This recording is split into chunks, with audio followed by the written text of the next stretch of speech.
Today, I lost loads of time in my day to some emotional stuff that was honestly really silly. And for me, I find it was a frustrating waste of time at the end of the day. I reflected for a large part of the day on how I can avoid these situations in future and develop more tolerance in terms of not being as easily derailed by small, emotional happenings, which is a very human thing as well.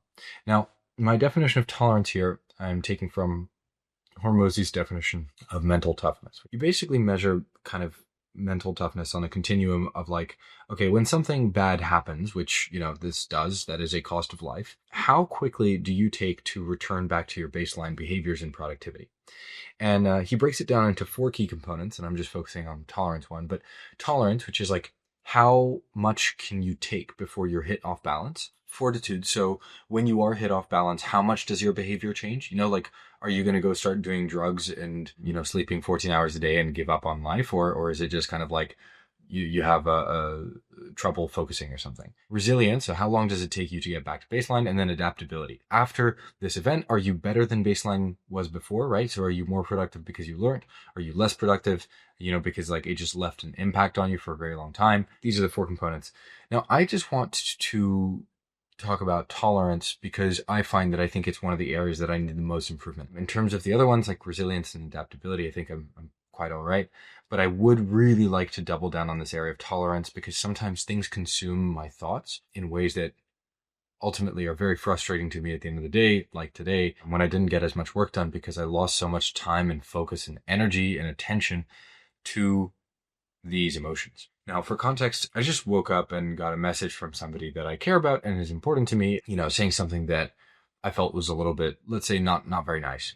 And so this started to then fill my head with all kinds of different things, and namely one of which being anger, right? I can have a hot fuse sometimes. I can be extraordinarily calm in most circumstances, but the few things that do set me off really set me off. So if I want to have high tolerance, all this means is that I can tolerate a large amount of pain or, otherwise unwanted intervention, right, from life, right? Like other people just throwing stuff at you. I can tolerate a lot of that before my behavior changes and I fall, quote unquote, off balance, right? So like before I start losing my productivity and my behaviors start to change. Now, I find that when I say that I have low tolerance for things, the main driver of my behavior change, right? The thing that immediately knocks me off balance is that my behavior starts to turn into some kind of way of externalizing emotions that I might be feeling, right? So if I'm angry or something, I might try and lash out, speak my mind against a certain person or a certain, accusation of something. And that's really not productive, and I know, that I can objectively recognize it, but in the moment, usually like your brain just wants to strike back and so forth. And so it like you're going after this little dopamine hit and it's really hard to say no to.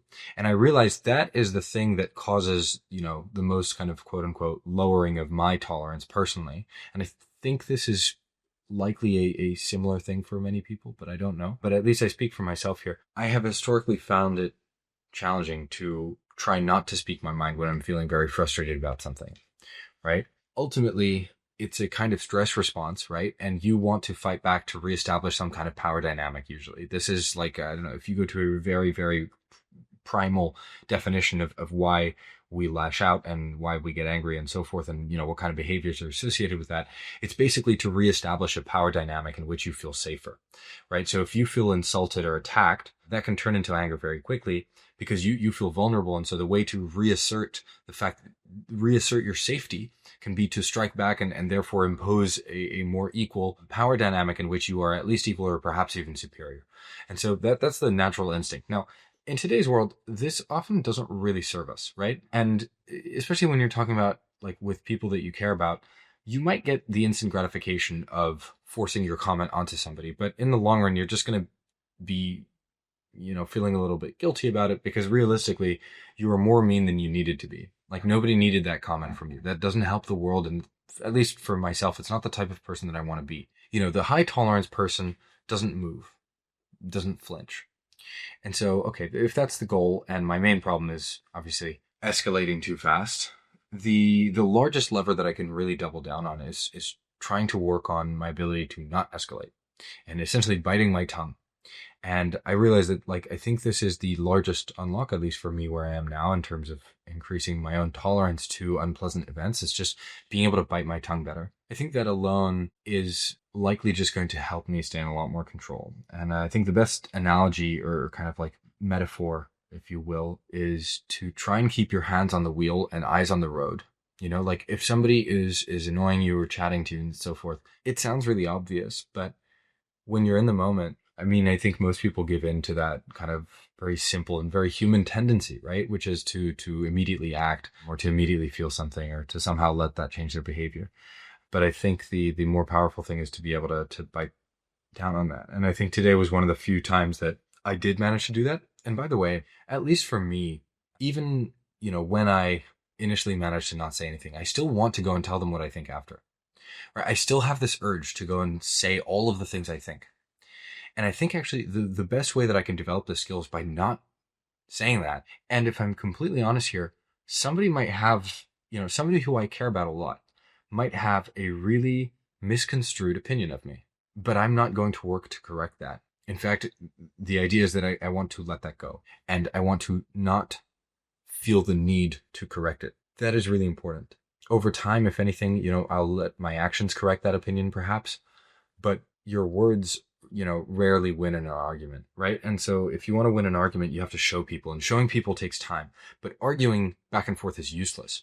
You know, just biting your tongue in and of itself is okay, right? Like, oh, I'm not going to react now, and you write up a whole massive text and then you send it to them later. The thing is, you're still giving into that urge to tell them what you think. And it is right now, of my opinion, that the best way that I can develop this skill is by not indulging that at all. What I thought today about what was said will go with me to the grave. And that is basically the exercise that I'm doing. This isn't even so much about the other person as it is about me and my own ability to not give in to these tendencies, right? And I basically want to try and, like, I don't want to bring this back up. I don't want to bring it up at a later date in a different discussion. I just want to let it go. And if I can learn to do this, I think I will significantly improve my mental tolerance for unpleasant events, which happen all the time. And if I can stop myself from needing to tell the world what I think about every time, you know, somebody says something which I disagree with about me or something like that, right? Like when people accuse you of something, you can often feel impulsive about trying to defend that. I think it depends, you know, like if a stranger accuses me of you know, smelling bad, but I know that I showered and I, you know, put perfume on or something, like I don't care, right? Because I know that's not true. But when it's somebody who's close to you and they say something that is, you know, very sensitive to you or something like that, it's a little bit of a blurry line. And the more I can develop this ability to feel frustrated that they do not see what I see, and then not correct them, and just let them hold that opinion of me or whatever it is. And I'm just going to let them continue having it. And I don't need to correct it. This is really hard. This is easier said than done, at least for me. Maybe other people find this easy. I have always found this extremely difficult. People say that I'm like this or like that, and I try to correct them. This is one of the highest points of leverage in terms of habits that I could disrupt to really see a development in my ability to deal with things and kind of stay productive and be ultimately more in line with the things that I would like to be in terms of values and character and so forth. And I really enjoyed actually thinking about this a lot. So I hope this reflection is useful for anybody who's going through anything similar. Yeah, bite your tongue and don't let that opinion fester. Don't tell, you know, that person who you want to tell, unless you require some change of their behavior, right? So unless it's a situation in which, listen, you keep doing X and I would prefer that you do Y, or you have done X repeatedly, I would prefer that you do this thing instead. Like if there is a behavior change that you require, sure, then you go and just request that behavior change. But if it's just an opinion, like you don't need to explain yourself. You can just let them have a view of you which maybe you don't agree with, and that's okay. And like just learn to live with that. Learn to live with that really peacefully. I really wish I could have implored myself to learn this earlier. So I guess that's the point of this video. I hope this is helpful. I'm gonna go sleep. It's like 4 a.m. here, so I need to clock out. Yeah, have a good night or good day wherever you are.